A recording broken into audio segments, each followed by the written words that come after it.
Hashtag no more canals on Indus ऐं अहिड़ा ई केतिरा ई हैशटैग्स तव्हांखे सोशल मीडिया ते नज़र ईंदा हूंदा।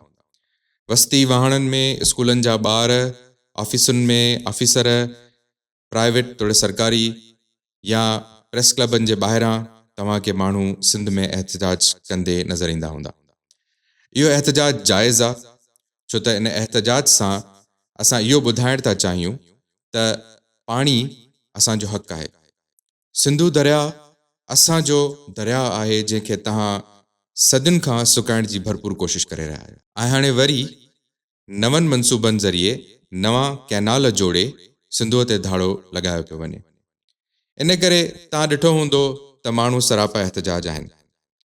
इन एहतजाज जो नतीजो इहो निकितो आहे त ऐवान बाला में इन ॻाल्हि जी चर्चा शुरू थी वई आहे ऐं ऐवान बाला में हिकिड़ो मिनिस्टर साहब चए थो त इहे मिसक्रिएंट्स मतिलबु चइजे त कीड़ा मकोड़ा, इन्हनि खे चुप कराइण को मसइलो कोन्हे। सर, तव्हांखे इहा ॻाल्हि ख़बर हुजणु घुरिजे त इहे मिसक्रिएंट्स आहिनि जिन जा तव्हां मिनिस्टर थी वेठा आहियो, जिन जे मथां तव्हांजी हुकूमत हले थी। इहे अगरि नंढड़ा माण्हू न हुजनि त तव्हांजी हुकूमत कंहिं ते हलंदी? छो त तव्हां पाण राजा आहियो, तव्हां पाण महाराजा आहियो ऐं तव्हां जेको चाहियो था कयो था। इन करे तव्हां असां ते जेको मुसलत कयो था उहो असां वेठा ॾिसूं था पिया। पर जे अगरि असांजे अटे ऐं अझे ते ॻाल्हि ईंदी त पोइ त चुप करे न वेहंदासीं न। पोइ त असां तव्हांखे चवंदासीं त असांजो हक़ु ॾियो। पोइ त असां इहा ॻाल्हि सिधी सिधी कंदासीं त असांजी ज़मीन ते तव्हां धाड़ो था विझो। सिंध में का बि इंडस्ट्री न छॾी वई आहे। पुराणे हुकूमती दौरनि में जेका थोरी घणी इंडस्ट्री हुई उन्हनि खे मराहतूं ॾेई करे ॿियनि सूबनि में ट्रांसफर करे छॾियव। असां वटि बचो आहे त सिर्फ़ु ज़रात। उहा ज़रात असांजे हर माण्हूअ जे कंहिं न कंहिं तरीक़े सां उनजो रिलेशन आहे ऐं उहो उन मां कमाए थो।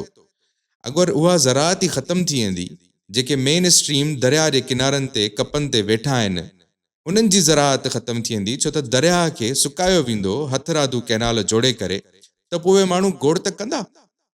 उहे कीड़ा मकोड़ा न आहिनि। इहे 7 करोड़ माण्हू आहिनि। इहे 7 करोड़ सिंधी आहिनि। इन्हनि 7 करोड़नि मां अगरि 70 लख न बि न त 7 लख न त 70,000, अगरि 70 न त 7,000 माण्हू बि अगरि बीह रहनि त इहो तव्हां लाइ तमामु घणो ॾुखियो थी वेंदो। तव्हांखे गुज़ारिश आहे त माण्हुनि खे घटि न सम्झो। तव्हांजे लीडरनि जो चयल आहे न त ताक़त जो सरचश्मो अवाम आहे, त इहा ताक़त अथव। इहा ताक़त कंहिं बि पासे फिरी सघे थी। असांजे दरिया ते धाड़ो नामंज़ूर। नो मोर कैनाल्स ऑन इंडस। ऐं असां सभु इहो चवंदा रहंदासीं। जीअं असां अॻे कालाबाग डैम जी मुखालफ़त कईसीं, छो त उहा सिंध जे लाइ हानिकार हुयो, ऐं हाणे जेके नयूं रिथाऊं तव्हां जोड़ियो पिया इहे बि हानिकार आहिनि। तव्हां इहो सोचो त दरिया जे कप ते जेके वेठा आहिनि उन्हनि जो हक़ आहे, या जेके 100 किलोमीटर परे हिकिड़े वारीअ जी भिट ते वेठा आहिनि उन्हनि जो हक़ आहे। ऐं मूंखे इहा बि ख़बर आहे त उतां जे आम माण्हू लाइ बि इहो को फ़ाइदेमंद न हूंदो, छो त इहा कॉर्पोरेट फार्मिंग आहे।